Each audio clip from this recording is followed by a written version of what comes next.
Just think of the biggest risk, and one of the biggest risks of becoming famous or building a personal brand or being an influencer, or especially an online educator who's an expert at marketing or fitness or dating or one of those top niches. The problem there, and this is very important to notice and think about before you do a personal brand, because you see a lot of cases where there's a personal brand who goes down whatever path of success, gains a lot of notoriety, and then there's a lot of conflict that happens, which is haters. And there will be haters who will hate on a personal brand. And this happens across the board, whether you're a politician, whether you're a celebrity, whether you're an actor, a singer, whatever, or a YouTuber, whoever.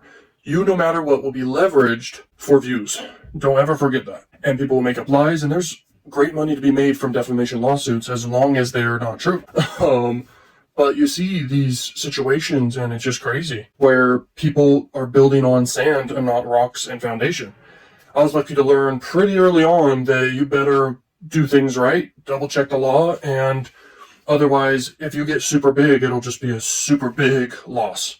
If you don't get big enough and then you discover certain things early on before you're too big, then you know that the only way to do it right is you got to build correct early on, and you've got to be honest, transparent, do things right, like fulfill great products, great services, only sell what's best, have great price points, have fair price points, over deliver, build correctly, because that's the only way to build. It literally is.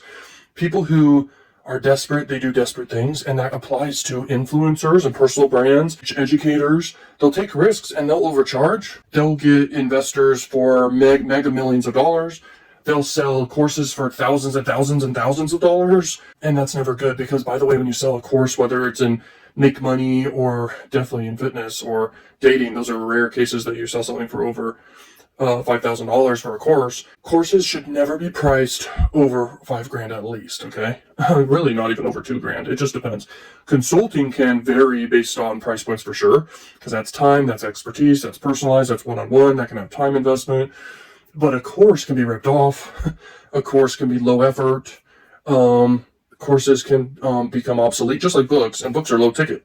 So when you sell a course, you should keep it very low ticket or mid ticket. And I've just learned all these different lessons over time. I'm telling you, I've noticed this. People you may follow, that you follow for years, eventually they can become just crash down. Sometimes you live long enough where eventually you get screwed over.